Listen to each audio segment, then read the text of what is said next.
आज हम एक बहुत ही गहरी बात पर चर्चा करेंगे। ये बुद्ध की एक ऐसी शिक्षा है जिसे हम किसी धर्म की तरह नहीं बल्कि हमारे अपने मन को समझने के एक नजरिए की तरह देखेंगे। एक ऐसी अंतर्दृष्टि जो समय से परे है।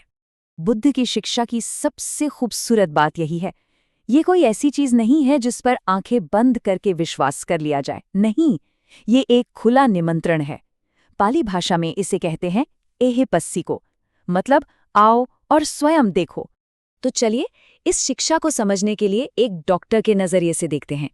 आप सोचिए कि बुद्ध एक महान चिकित्सक हैं और उनकी ये मूल शिक्षा पूरी मानवता के लिए एक निदान, एक डायग्नोसिस की तरह है।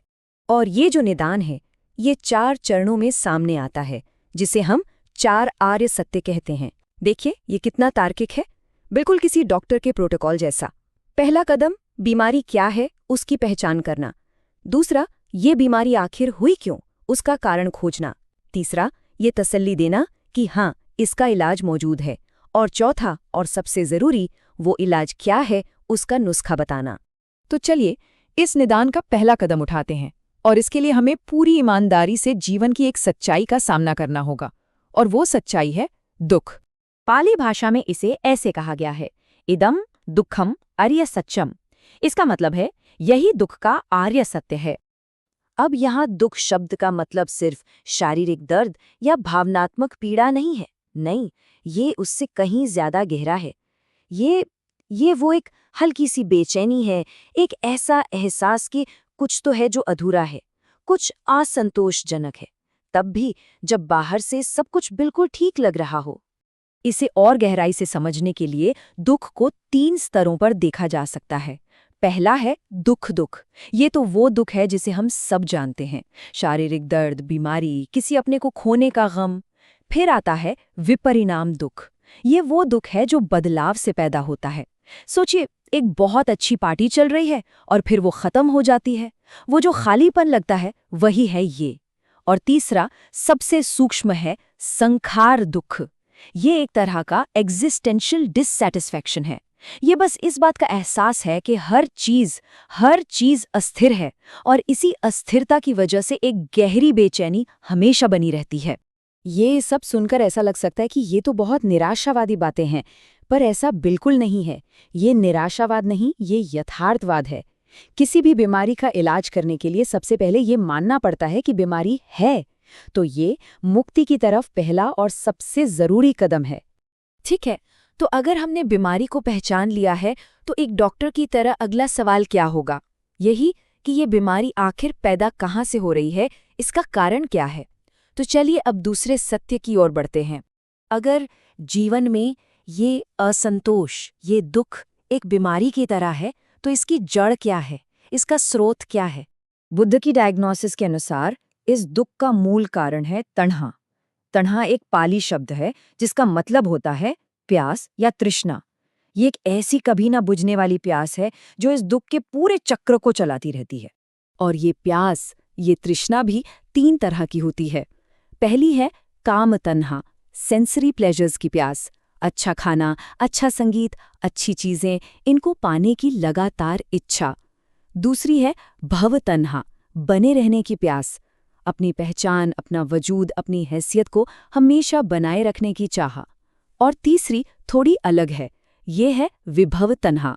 ये है मिट जाने की प्यास, यानी किसी दर्दनाक स्थिति से भाग जाने की, उससे छुटकारा पाने की इच्छा। अब यहाँ ये समझना बहुत ज़रूरी है कि ये जो तृष्णा है, ये कोई हमारी नैतिक विफलता नहीं है। ये बस एक गलतफहमी है जिसे अवेज्जा या अज्ञान कहते हैं। और ये अज्ञान एक बहुत ही सरल सी सच्चाई को न देख पाने से पैदा होता है। और वो सच्चाई क्या है? सब्बे संखारा अनिच्छा। इसका अर्थ है कि दुनिया में हर चीज जो बनी है वो अस्थायी है, इम्पर्मनेंट है, कुछ भी हमेशा के लिए नहीं रहता। और हमारी सारी परेशानी की जड़ यही है कि हम उन चीजों को पकड़कर रखना चाहते हैं जो अपनी प्रकृति से ही बदलने वाली हैं। तो अब तक हमने बीमारी समझ ली और उसका कारण भी, और यहीं पर असली उम्मीद की किरण दिखती है। क्योंकि अगर किसी चीज का कारण है तो उस कारण को हटाकर उस चीज को खत्म भी किया जा सकता है। और यही तीसरा आर्य सत्य है। इस दुख का जो इलाज है उसे कहते हैं निब्बान। निब्बान का शाब्दिक अर्थ है बुझ जाना। क्या बुझ जाना? हमारी तृष्णा की, हमारे लालच की, हमारे गुस्से की आग का बुझ जाना। ये कोई जगह नहीं है जहां हमें जाना है, ये मन की एक अवस्था है, पूरी तरह से आजाद। अक्सर लोग निब्बान का मतलब गलत समझ लेते हैं, तो ये समझना जरूरी है कि निब्बान क्या नहीं है और क्या है।